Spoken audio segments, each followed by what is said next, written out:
gate where I'm ready to sit down. Okay. I warn you that some of the things I'm about to say may be upsetting for some of the people sitting here. Please take it in the spirit that it is given, which is, I hope, academic. First, what we call fair disclosure in German, and if we use that expression you do understand. I am not a Holocaust historian. I am a historian of the Second Temple, and although there are many lessons to be learned, and perhaps history has motifs that remind us. For example, there have been scholars who have likened the Bar Kokhba revolt of 132, 135 BC, or more precisely the results of that revolt, to the Holocaust. I do not think that we can draw parallel conclusions, and I think that what we have here is one more example of the cheapening of the expression. And so, once again, I stress I am not a Holocaust historian per se. Second thing I want to say, sort of to clear the air, to be up front, I do not like Holocaust studies. My own family has also, I was born in Europe, children of refugees. My sister, my grandmother, and my uncle, and other people in my family died or killed during the Holocaust. And I have studiously avoided dealing with this because I think that the first task of the historian is to be objective, and I really don't believe that I can be objective. Not to mention the reading about these things is more than painful. Nevertheless, my good friend Moshe roped me into it, and since I'm a historian with some sort of professional conscience, I thought I would give it a shot. So much as an introduction. The Holocaust won't leave us. Appropriately enough, 2 days ago, there was a sort of media spat regarding the president of Iran, Mr. Rouhani, who was interviewed by Mrs. Amanpour of CNN. She went into sort of dangerous territory when she asked him if he shared his predecessor's belief that the Holocaust was a myth. Mr. Rouhani replied, according to the translation that appeared on the CNN broadcast, he would leave it to historians to judge the dimensions of the Holocaust. And supposedly he added, in general, I can tell you that any crime, or that happens, and the English is not mine, or that happens in history against humanity, including the crime that the Nazis committed towards the Jews, as well as non-Jewish people, is reprehensible and condemnable as far as we are concerned. That supposedly was a step forward in the ongoing discussion between the Iranian Guard and the rest of the world, or most of the rest of the world, regarding the Holocaust, but it didn't end there. Immediately after the broadcast, the Farsi news agency published a condemnation of CNN for mistranslating what Rouhani supposedly said. And they claimed they did not use the word reprehensible, and that he said historians should be left to judge historical events, not the Holocaust. And you can see here there's a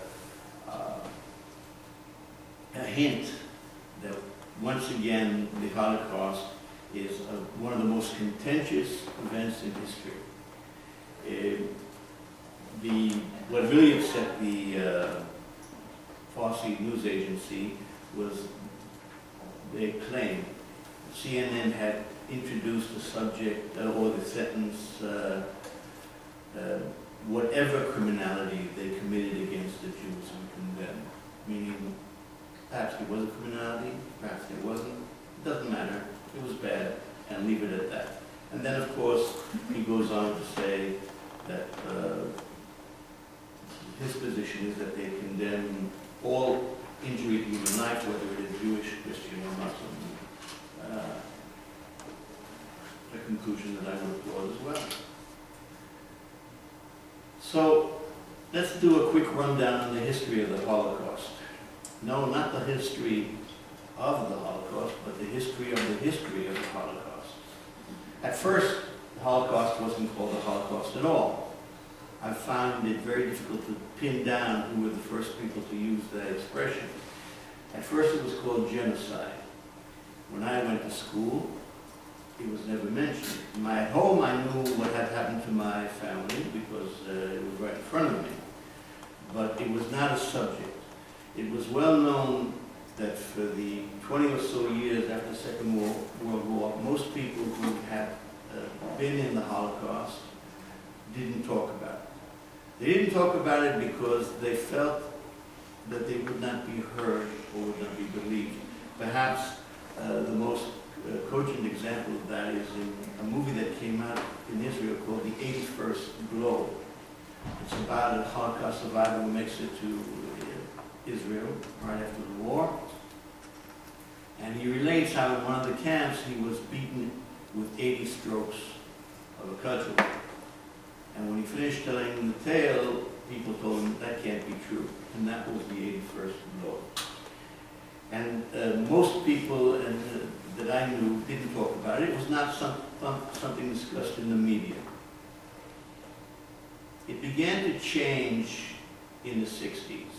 But before it changed in the popular view, it also changed in the academic view. And we have to take a second now to give respect to the deceased Raoul Hilberg, who wrote the book, The Destruction of the European Jews, in 1954. Now, Hilberg actually had to go through a via doctorosa to get his doctorate approved.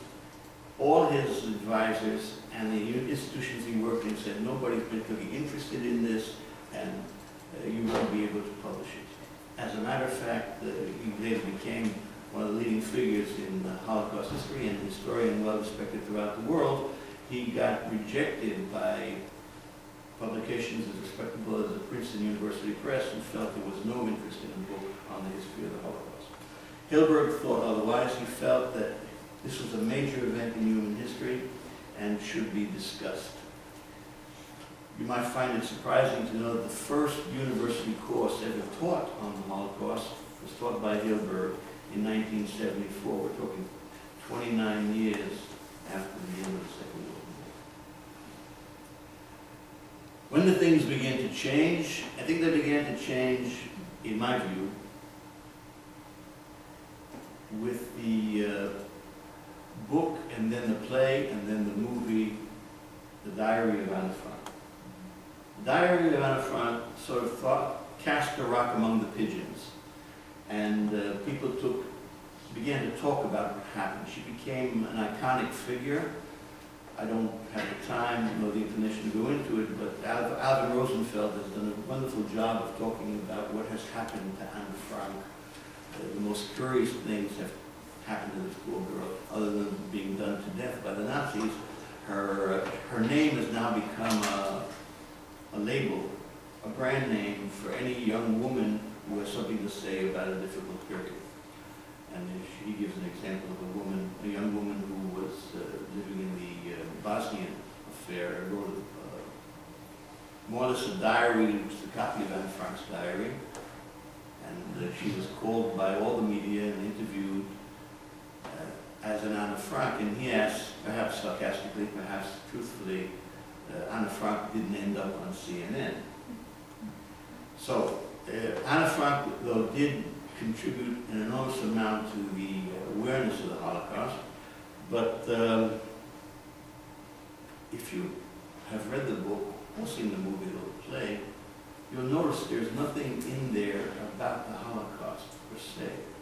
It's about her hiding away and her personal, her inner life, her struggles, her hopes, and of course it ends on a very uplifting note.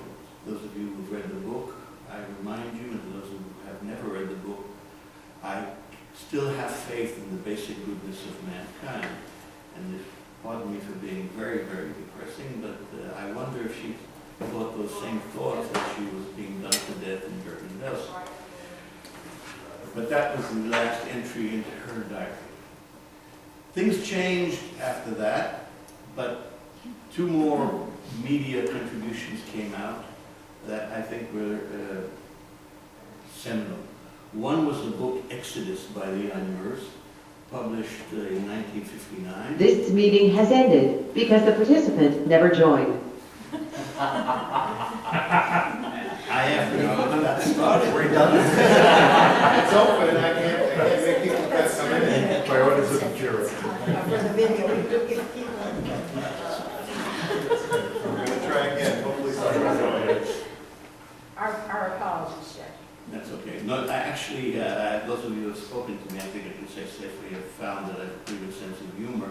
The thing is that Mark Twain once said, "Show me a man who knows what's funny, and I'll show you a man who knows what's not."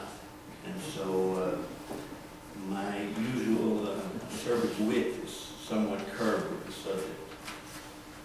So where were we? Yeah. We were with Leon Uris in the book Exodus.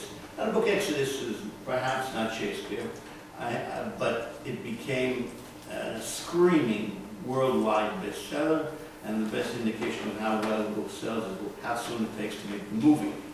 And for the first time, aspects of concentration camps and death camps became part of the common jargon. And close upon the successful publication of Exodus, he published Mila 18, which was about the Warsaw Ghetto, which also deals with the Holocaust. I would call these the first buddings of a media and commonplace awareness of the Holocaust. I would remind you, we're talking 58, 59, 60, 61, and then we had the Eichmann affair.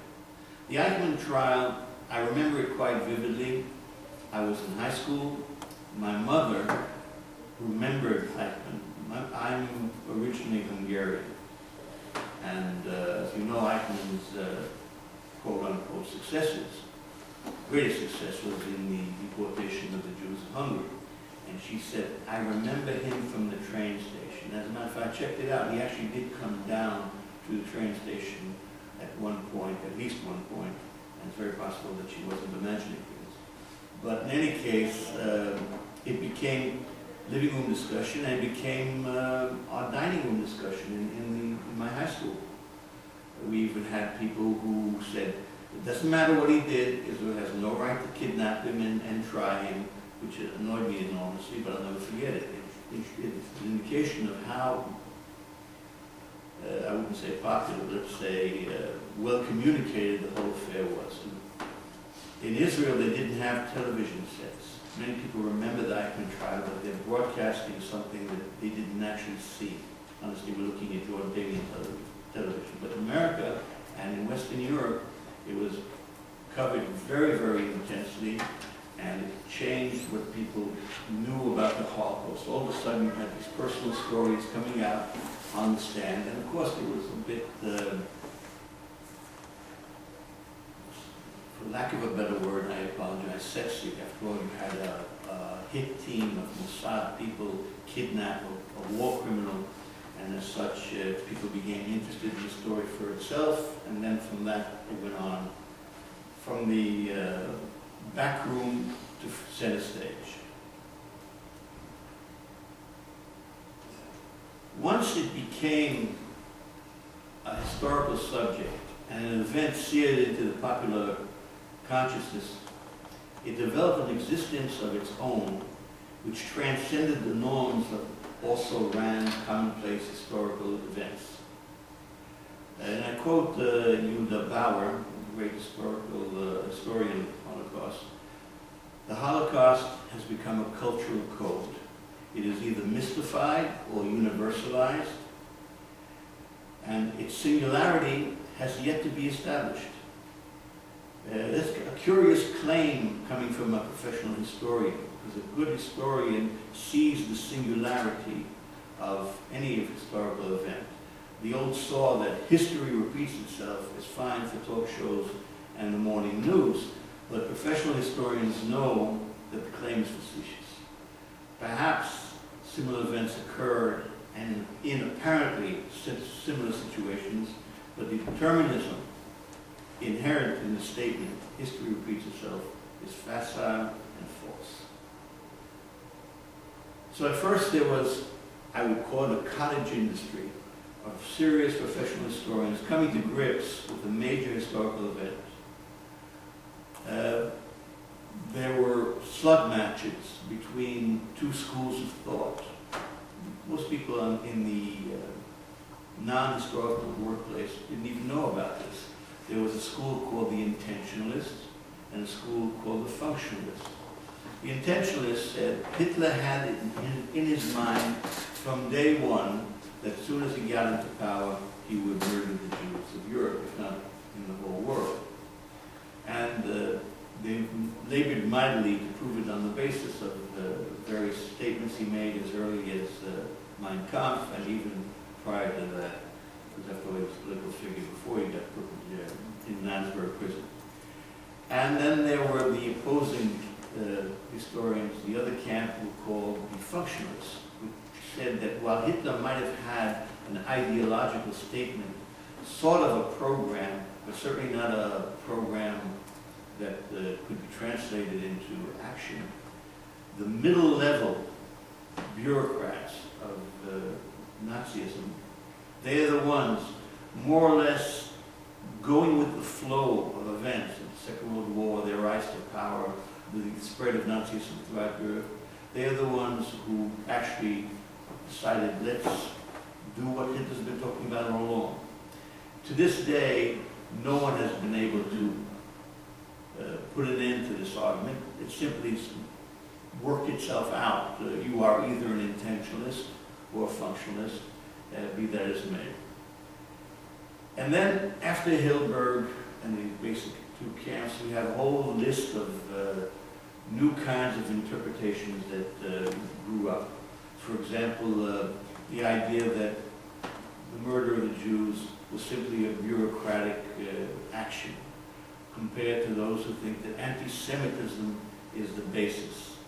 Probably the most famous bureaucratic interpreter, or interpreter of events as being bureaucratic, is Hannah Arendt and her famous statement about the banality of evil. And what is inherent in Hannah Arendt's theory is that basically, of course she doesn't do it quite so boldly, totalitarian systems give birth to what the Russians call the apparatchiki. And so what happened with the Jews is what, in some sense, happens on the communist, or Stalinist to be more exact, regime. The communists also contributed something to Holocaust research. Once it got along the way, they began to see it as the last throes of a dying European capitalism. And all these points see the Holocaust essentially as another chapter in general European history. A final and major trend in Holocaust history saw the Holocaust as an organic outgrowth of the historical hatred of the Jewish people, combined with the new pseudoscientific ideas of race and harnessing. We have race, we have Judeo hatred, which has become anti-Semitism, and this is harnessed with the power and efficiency of the modern industrial state. From there we go on to what I would not call it the last step, but certainly the latest step in Holocaust research, which would be the detailed and nuanced studies that make ready use of memory vis-a-vis history, and a greater trend toward relativism. The Holocaust is just one more case of man's barbarity, and although it's a very extreme case, unfortunately there's nothing new. And while I've been talking about serious historians who run a gamut of opinions, I now have to deal with what I call the cloud cuckoo man of ostensibly professional historians who are the Holocaust deniers. And these, of course, the most famous being David Irving. They run the gamut of it never happened to it happened, but it happened on a much smaller scale than you talk about. Perhaps the most extreme case was Bishop Williamson, who said, "What are you all crying about? There was only 300,000 killed." I'll leave them for the time being. In between the deniers and the professional historians who I respect, even though sometimes I don't agree with them, we have sort of a revisionist stream. Now, what is revisionism in history? Revisionism are historians who feel that they have a new take on Head south on Crescent Road and northwest. Are you ready? Can you order me a pizza? Okay. No. I do that to my students, I can't resist. After that, the phone doesn't ring. Okay, a revisionist historian is someone who thinks he's got a new take on this. Somehow he has found a new way to look at something, and these revisionist historians, for the most part, do not deny the historicity, the factuality of the Holocaust. They cavil and quibble about small points. And before I go further, let me share with you a moment from a movie. There's a movie which I love and which I encourage all teachers to see, especially history teachers. It's called The History Boys. Has anybody seen it? Okay, then very briefly, it's an English movie based on an English play. Alan Bennett, if I'm not mistaken, the playwright. It's about a number of boys, 6 or 7, who are in a school in England, public school, not public school in the British sense, but public school in the grammar school. And they are the best students in history in their school, and they think they have a shot at getting into Oxford, Cambridge.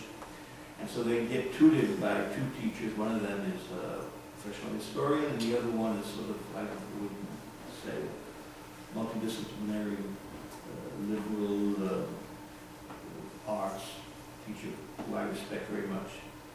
And while they're talking about the meaning and borders of history, they come across the subject of the Holocaust. And one of them says, if history explains things, isn't there a danger that history can explain away the Holocaust? So by dealing with the Holocaust as a historical subject, interpreting, as it were, do we not diminish it to the point where it becomes just one more historical chapter? Something to think about. They don't answer the question. And I'll get back to these history boys one more time. And now I get to the greatest challenge to Holocaust studies in history, and that is the postmodernists, with their high priest, Hayden White, leading the prayers.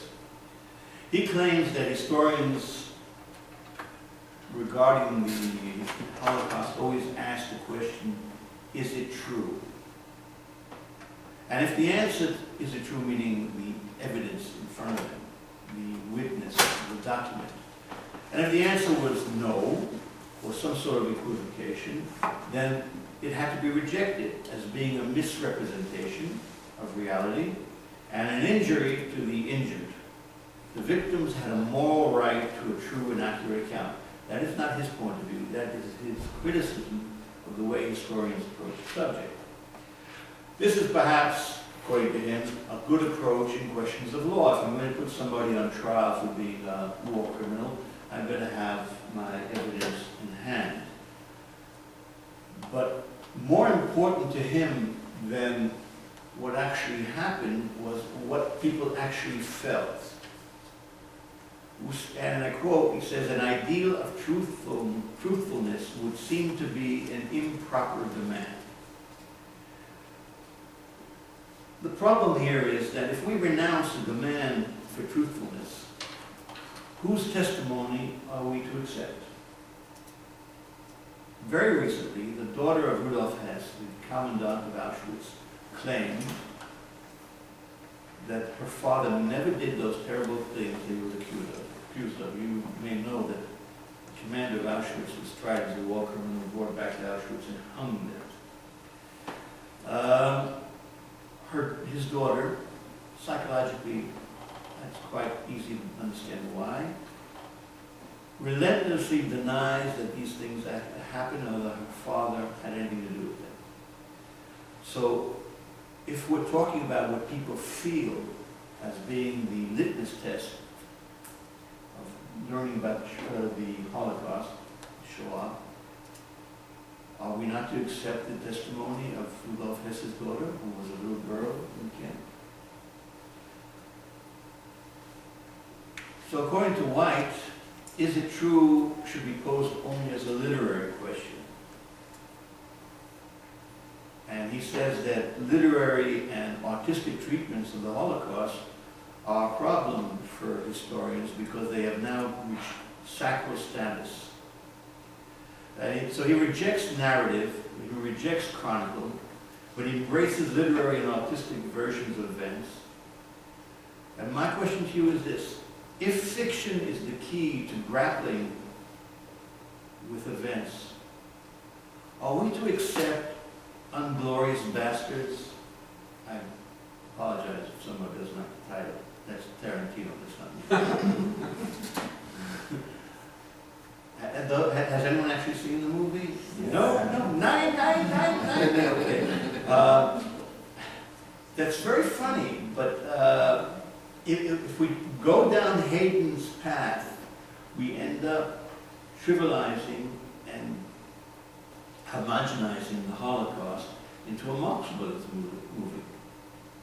And we have one more case, which to me I think is even more extreme than Unglorious Bastards, and that is the famous movie by Benini, which is called It's a Beautiful Life. Now I can understand what Benini was trying to do, but I could also understand Holocaust survivors who felt that this was a slap in the face, and I, as a professional historian, find this a very, very disturbing event. If I may make a wild guess here, and perhaps I'm wrong, some of you might have seen the movie The Life of Brian. Life of Brian is a funny movie, and actually has some historical insights as far as Roman rule, but quite appropriately from their point of view, many Christians felt that this was a dilettantist, ludicrous, and insulting take on the life and work of Christ. And I can see their point of view. And I think that Benini we might have an analogous problem.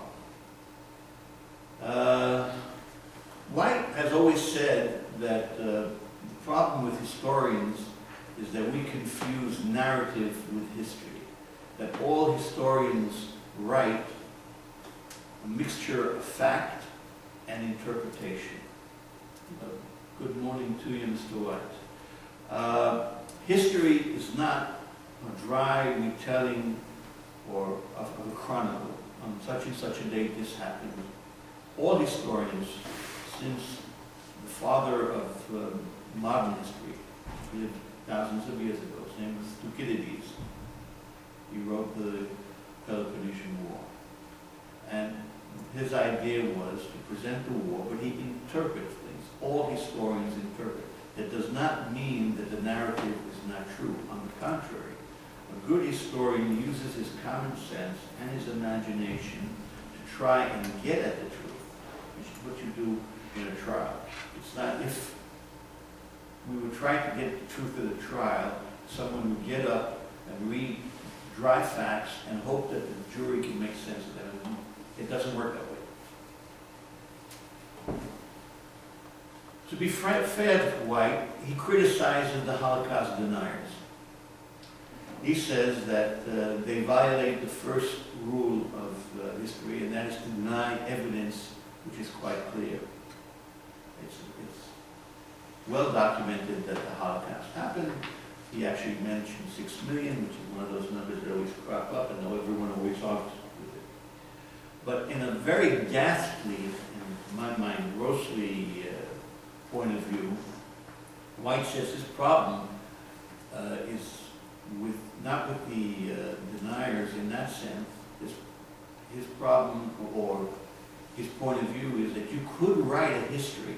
You could write a history as a so-called Holocaust denier, not denying the Holocaust, but approving of it. I hope you've heard what I just said. In other words, he envisions a legitimate history in which a neo-Nazi would say, yeah, we killed 6 million and they deserve it. It's a problem for us. He liked Primo Levi's book, not for its factual basis, but because the literary construction successfully communicated the message of what it was like to be there. I, as a positivist, that is, I'm one of the very old-fashioned historians, the wave of postmodernism somehow, I was scuba diving when that went by. It never touched me.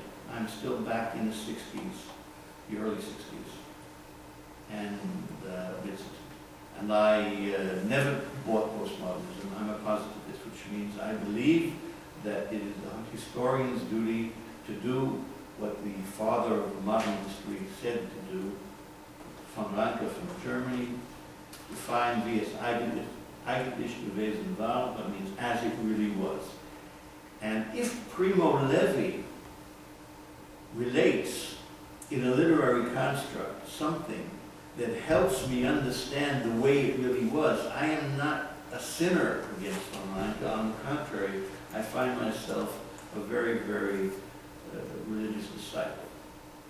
Basic facts are not enough. A good historian takes into account the emotional fabric of what happened, but it should not dominate our discussion. If we take Hayden White as one pole, and we go to another pole, Saul Friedlander, we see a different type of history altogether. Friedlander was very disturbed by the fact that the dry, albeit very well documented, narrative of the Holocaust would simply contribute to the Holocaust becoming banal, that the readers would become inured to the enormity of the crime.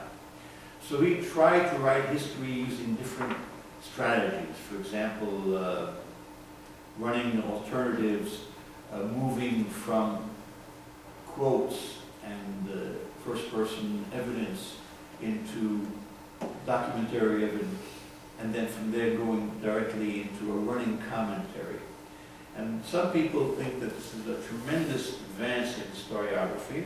I think that Friedlander is a genius and deserves all our respect. I just hate to say that he's not the first person to do this. That is good historical writing, and it already originated in the Second World War. There was an American military historian by the name of S.L.A. Marshall, who literally ran around the battlefields of Europe, interviewing people, and then writing histories of the battles in which he mixed commentary from the battlefield, commentary from the documentation, evidence from the command posts, and mixed it all together so that things were happening, so to speak, at different times, and yet it was all in the same historical time. Friedlander has done the same, and I think most people would agree that he probably is the preeminent historian today. Hilberg, of course, passed away, and we would agree with that. Friedlander writes from the viewpoint of the victims, and he's been praised for that. I think that's quite normal, but let us be fair. What is lacking in our historical research is the viewpoint of the perpetrators. There is today a school of historical research on the Holocaust that calls itself perpetrator research. I do not consider that a valid title. perpetrator research is not finding out what Speer, the minister that was in prison for so long, he wrote his autobiography. It's not finding out what the highest tier of Germans who were involved in the Holocaust might have said. It comes closer to what Goldhagen did with the one or two battalions of people who were involved. There's another book whose author I forgot, who wrote about a police battalion. Christopher Browning. Christopher Browning. Christopher Browning. Thank you. What's the name of the book? Ordinary Men. Ordinary Men. The Holocaust was a tremendous industry. There are those historians who say that the manpower, the logistics that were involved in dragging the Jews out from wherever they were in Europe and killing them might have contributed to the fall of Germany, because they didn't have their eye on the ball in some cases. And there are documents which show that the German military commanders were incensed that trains that they needed to move troops were being taken to move Jews.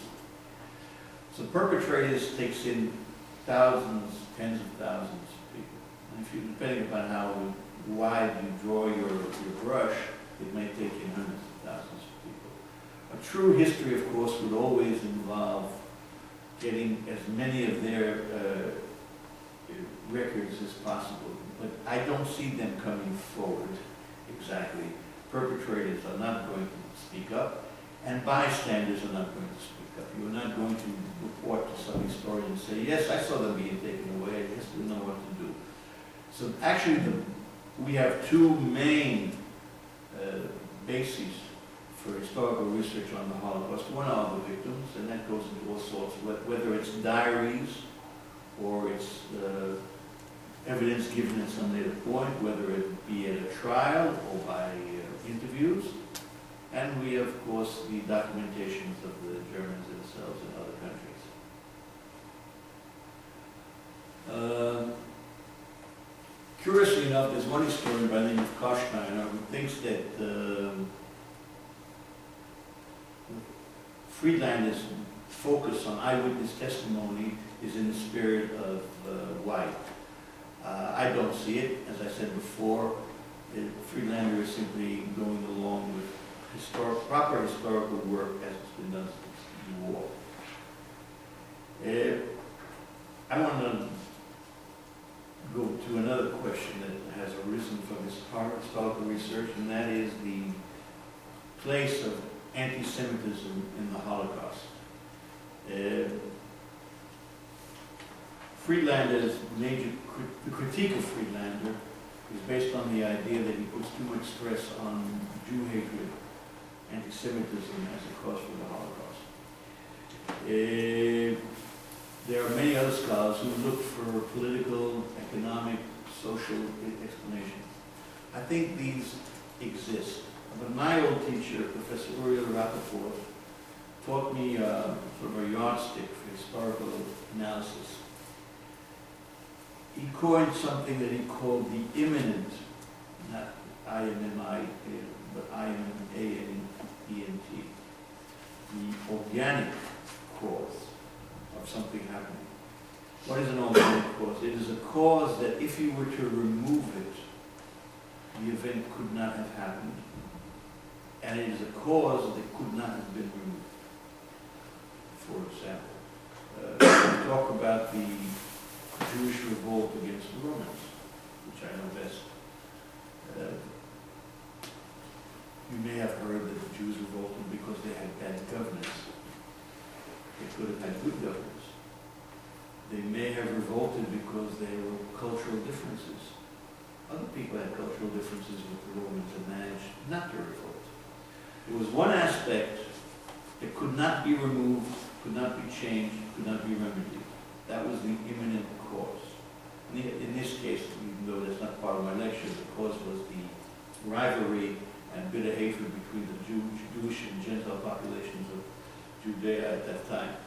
You couldn't remove one population. The Romans were stuck with both, and so they had to blow up in their faces. What's our imminent cause for the Holocaust? But I challenge someone to explain how the Holocaust could have happened without anti-Semitism.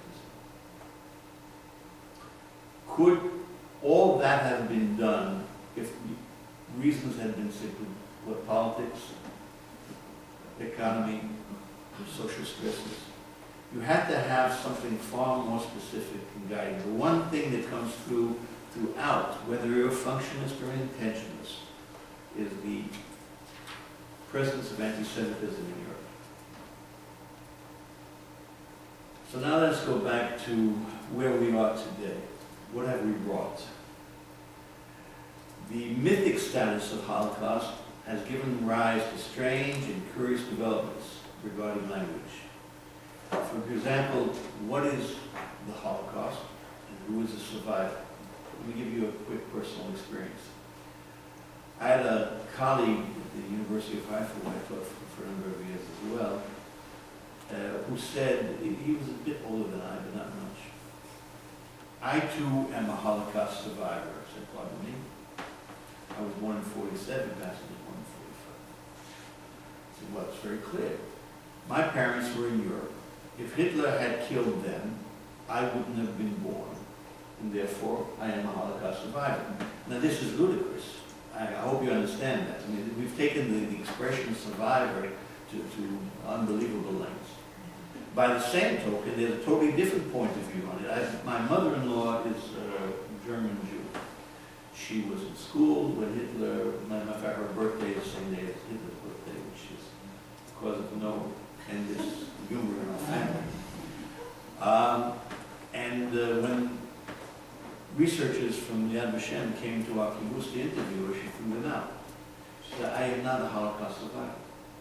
I was evacuated from Germany in the Kindertime transport. For those who don't know that, means they put children, German Jews, on trains and took them off to Holland and to Britain and to wherever else they could take them. And she got from Holland to Britain, and from Britain she came to Palestine for the war. She was in Palestine in 1937.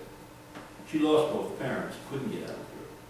She refuses to be called a Holocaust survivor. In her world, a Holocaust survivor is someone who was at the very least in hiding in Europe during the war. So we've got one person who thinks because his parents were Jewish, and I've heard American Jews say, well, Hitler would have taken over the world. If he would have won, he would have killed the Jews all over the place.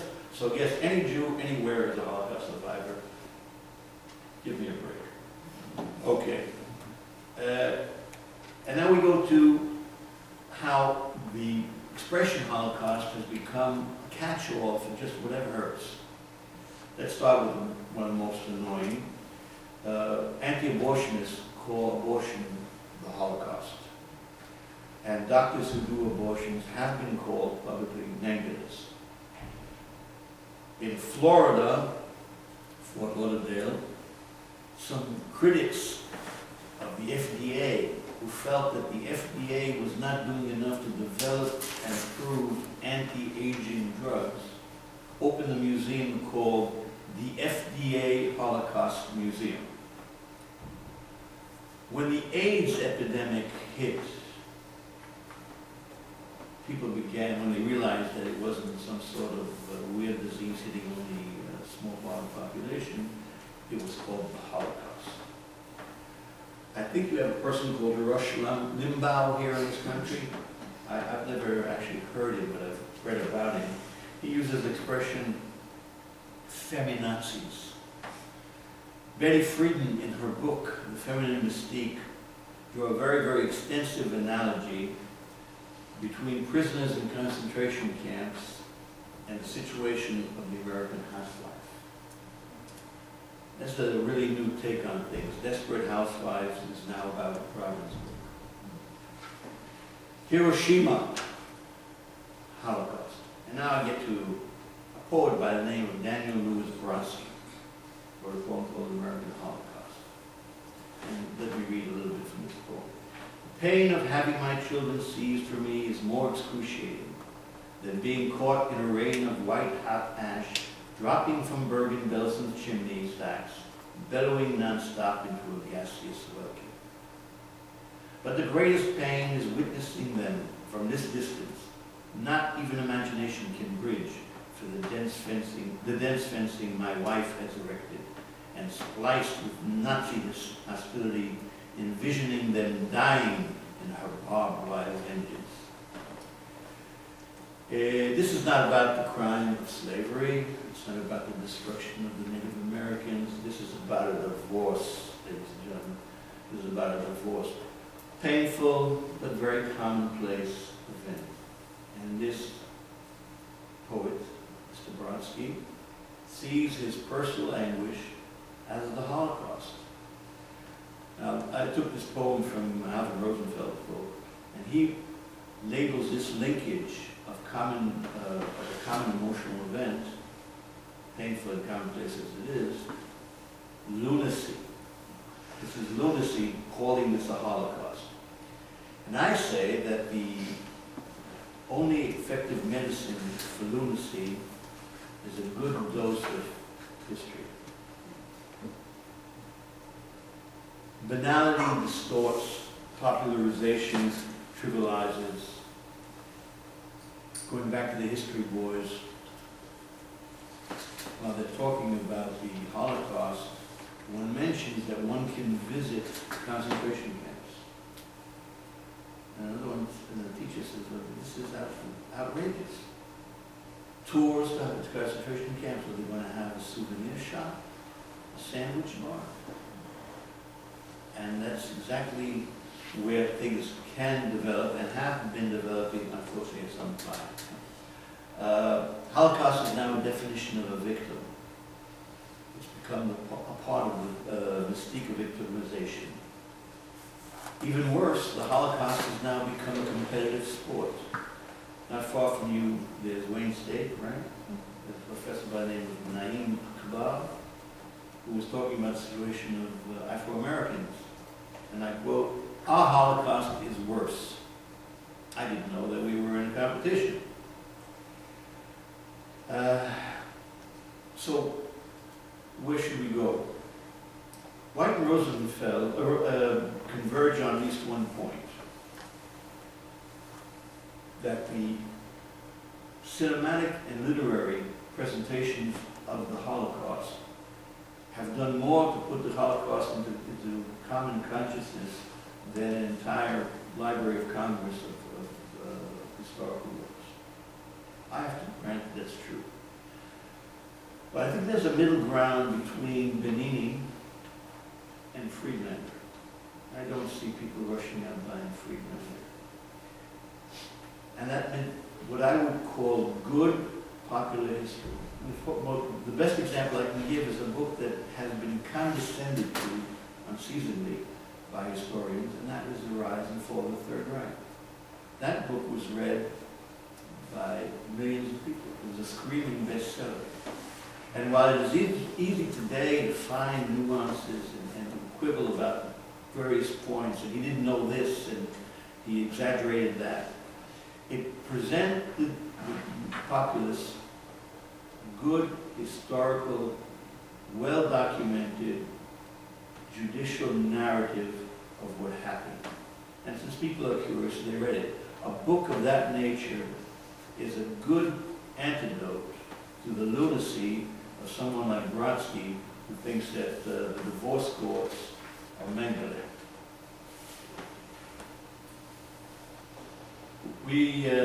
I've got very little time to do it. Right? One last thing before I go into educational goals. Assigning moral status is not the object of this story. The readers, the students, will hopefully make judgments, but it is our job to accurately present the victims, the perpetrators, the rescuers, and the narrative. If we deviate from that task, we are creating myths. To my mind, experience has shown that myths are exploded, and then they are totally rejected. That is not a result that we would wish for. So my call is to teach the Holocaust as is. Now I know that teaching the Holocaust is problematic. You cannot teach the Holocaust the same way in North Canton as we do in Jerusalem.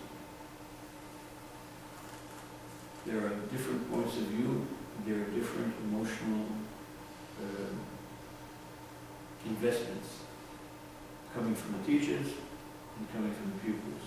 You can imagine, I usually don't teach Holocaust, but I was a school teacher as well, because I'm a history teacher. You know what happens when it says Holocaust Day, you're a history teacher, you do it. And so I began my talk for the day by talking about my sister and how she died. And this is not surprisingly, there were a lot of young women in class and a few young boys crying. I felt bad. I felt I had manipulated them in some sense. But in another sense, I will alleviate the depression here now with a little joke. I teach teachers. When you're about to teach something, keep this in mind. There was a man who took a mule to market, and the mule stopped in the road and sat down. So the farmer pulled the mule, and pushed the mule, and he ran around the mule screaming and cursing, and the mule wouldn't budge. And after half an hour of this, somebody about on the sideline said, "You know, farmer, the problem is you haven't spoken to the mule's heart."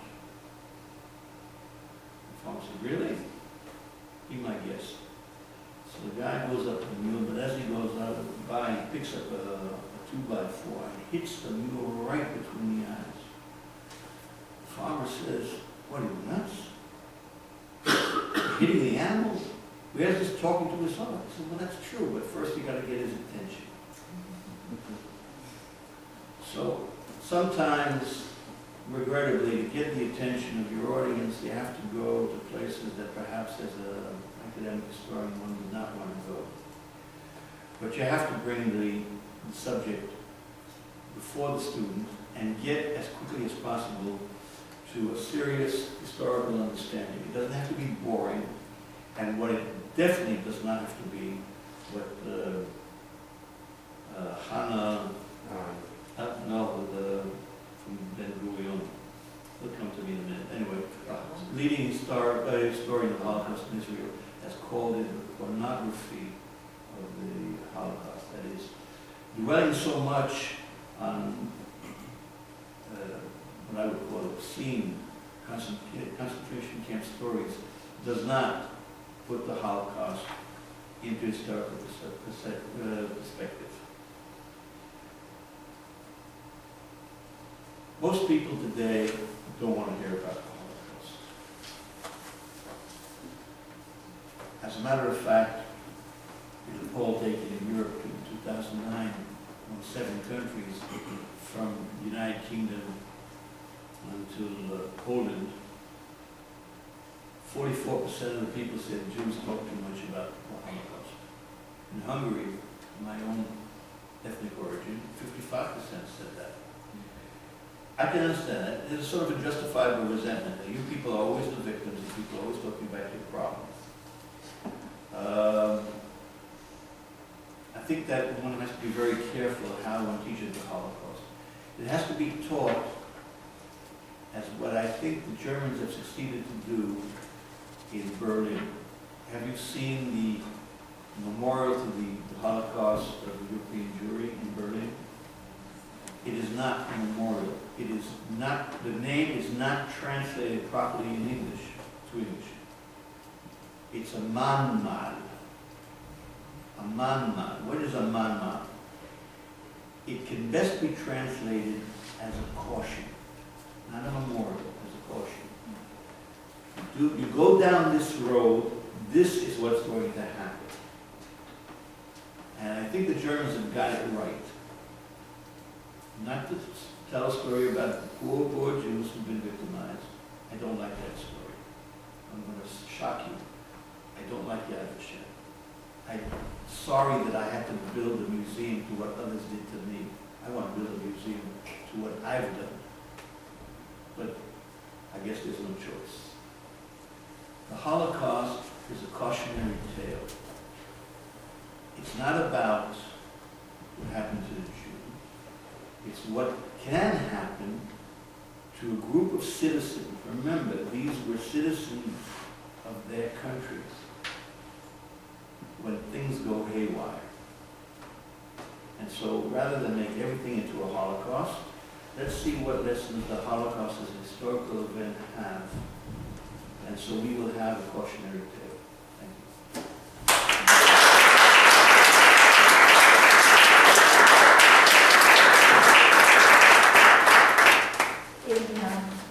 Out of respect to Jack, we did start late, so let's have a, I've done exactly 55. I know you can, and I've been, 40, no, 50 minutes. right. And so I think that there are many people who might want to make comments, and with Miriam's permission, we will shift just a little because we're here to discuss. We're not here to be rigidly enforcing a time frame. Okay, so I am honoring our need not to linger, but we will follow that procedure. So with that, I know Moshe has something. No? I kept seeing you lean forward. I thought, all right, and we'll begin with whomever wishes. Yes, listen. Okay. I'll start exactly where Jack ended his lecture. I want to read something very short. The landing of butterflies. And your Holocaust I carried. I'm smoothing your address on the wall and I'm screaming in the desert. No ears, and the ice is full of sand. Who can help me? The trees are mine, the butterflies land on my hand.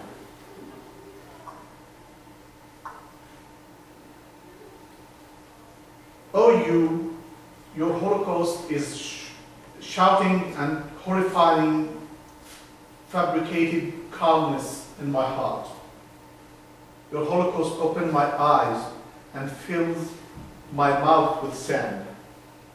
Your Holocaust is my Holocaust if you just understand that I'm the Seymour, the 30 bill. You are the common sense, the proof, and the field. There in your shiny soul, I plant my eyes and open my heart to the landing of butterflies. Now, this text says, from my own insight, that Holocaust is something that can't be just for Jews. It should be used to be the end of the suffering of people, citizens, and not the beginning for others. This text, I wrote it for my friend Moshe before 3 years, when I wanted to say something to him about Holocaust. I think that Holocaust should be, I'm an Arab, Christian Arab, I should be happy, okay? I should be okay, Holocaust, Israelis, but this is not the way I can see it. Because when I'm flying with the Seymour or Farid al-Attar, the legend of 30 bears that went to seek another world, they, in the end, concluded that the other is me. And I think the Holocaust, yours, it's me. Thank you. I have a question. Marion? Yeah, I remember that long documentary show where they were talking to the train engineers, saying, "Well, what was in that train? What was in that train?" So and he eventually tried to crack that nut of the perpetrator admitting that they knew what was going on. But the thing that you haven't explained for me, and I would love to hear an explanation. I was under the impression that within the Jewish community, the word was Shoah. And somehow or another, Holocaust, which is to me a different word from a different kind of ethnic group, and that's basically, it's a Greek word. What happened to Shoah? Why weren't the historians, what was the historical, why didn't we know it as a Shoah rather than Holocaust? It's a different article. I tried to find out who was the first one to use it. It became a word, a common denominator for what was once called the murder of the Jews of Europe, the genocide of the Jews of Europe. In the 40s, 50s, and 60s, the word genocide was the first word used. It was used in 1944, and I'm sorry I forgot the name of the researcher who coined the phrase, the genocide of the European Jews. And something that all teachers hate to do, I'm going to do. I don't know. I don't know when Holocaust became the word. Sometime in the early 60s, Hilberg, who is the pioneer of Holocaust studies, did not call his book Holocaust. He called it Destruction of the European Jewry, and he didn't like the expression. Of course, you know, the Greek word means the total consummation of a sacrifice. Right? You put a sacrifice on the altar. And Holocaust has been used in literary constructs and in historical writing for other destructions. Even in the 18th century, someone used it for something else. Someone decided to use that word, and then when the Israelis began to use the word Shoah, I don't remember. Maybe Moshe deals with this more. Early 50s, the formal name of the Ghetto Writers Museum, one of the research of the Shoah Gemara, the Holocaust and Mirror, and the periodical that they produced already contained the word Shoah in the title. But I don't know exactly what it was, 1950 or 1952 or something like that.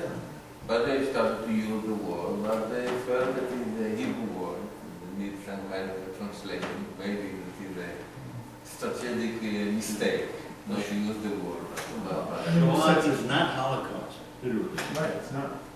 That's why I'm countering the hidden Platonism in these words. That somehow, when you say Holocaust, it has some kind of internal meaning. That's to me a little romanticized. It's kind of more platonic. But I think when you get back to the destructions of the European Jews, you're talking about a phenomenon that was very real, very defined. And I think that's some of the mistake. We had one of the origins of the American Museum had a unique case. I think he was from Yale. I forget when he spoke here. But he tried to say that there was a Holocaust, but a unique Holocaust. It's never happened the same before and the same after. And Holocaust, like you say, was used by the Greeks. It was used by the Romans. When you consumed something, then it was gone completely. It was part of pagan rites, the sacrifice. And you wanted to get the victim, whatever it was, a pigeon, a lamb. You know, Holocaust meant you did that. And yes, it was applied to witches and some other things, but it just strikes me as there's a kind of latent Platonism that people use when you say Holocaust, as opposed to when you say Shoah, and many of those early terms, it's much more phenomenological of what happened and trying to understand the complexity of it. No offense to the poetic. Again, Plato's criticism of the poets are, you take an impulse, a reaction, and concretize that action. So when you're a poet and you concretize an emotional reaction to an event, that's not the event. The real event was the phenomenon that happened. And that's different than my reaction to the event, and then making a concrete image of it as a poet does. That's why Plato criticized the poets, because that's what they did in distorted history. That's why you've got to get back to the history of the wars and deal with the phenomenon that happened. Me and Plato would get along wonderful. It was possible. All right, She's the monitor. I just wanted to add in terms of the word Holocaust, there's the Jewish prayer, the Shemona Esrei 18 benedictions, I think, the translation, and I was in a synagogue in Padova in Italy, and the translation for the sacrifice was the word Holocaust, and I kept, every time I saw it, I said, oh my goodness, why is this here, why can't they use something else? I never had any, linguist to ask about that, but it appeared regularly throughout the Shemona Esrei. The Holocaust appears quite often in the word in the translation of sacrifice. If you were to read Theophrastus talking about what he thinks do, how they sacrifice and how they sacrifice, he deals with the expression the Holocaust. But I'm getting into a very arcane philological discussion, which is basically unrelated to the phenomenology. Right. And I'm just thinking of going through the motions and the purpose of the seminar. If we're going to teach the next generation about this in a post-Holocaust era, what's the insight of being post-Holocaust? It seems to me is to remove that facade that's evolved over these years. Yeah, these myths, and deconstruct those and get back to the phenomenon and back to the Shoah, and maybe somewhat reject the title of Holocaust Studies. And I'm just thinking, Just a short saying after such a you're not a Holocaust historian? that's a good historian. It was wonderful. Thank you. But in the future, who and what we will remember when talking about the Shoah or the Holocaust? And you remember that till the end of the 20th century, or the millennium, there was an internet poll, who is the person of the century? And I think Hitler came first or second? No, he came first. Came first. And what we do in Holocaust education is doing exactly that. We make Hitler a celebrity and an icon, a very negative icon. And I wish we could make other persons and other contents of our culture the celebrities of our educational world. Can we make, for example, Emanuel Ringelblum, this legendary archivist, a role model in historical education, for example, or others? I believe that the central question here is that you don't like Yad Vashem. I hate Yad Vashem. And See where it's my friend? because the major question is what we want to tell, what we want to build in the personality of our children and our students and so on. And was it a great educational success that Hitler became the first in this poll of the 20th century? Well, Paul didn't ask who was the best person, it's the most influential. Yes, or was it an educational failure? That we made him this celebrity of the century or the millennium. And I don't want to take our students to the site of the imagination of the Germans built throughout Europe and so on, but to make them meet other people, other personas that may encourage in them what we say the good, and not images of the bad. Because there is a great mistake among educators today, that when people are exposed to images of radical evil, then they become better persons. And all the psychological researches show the opposite. When people are exposed to sites of murders, personas of art murderers, and so on, they are not becoming better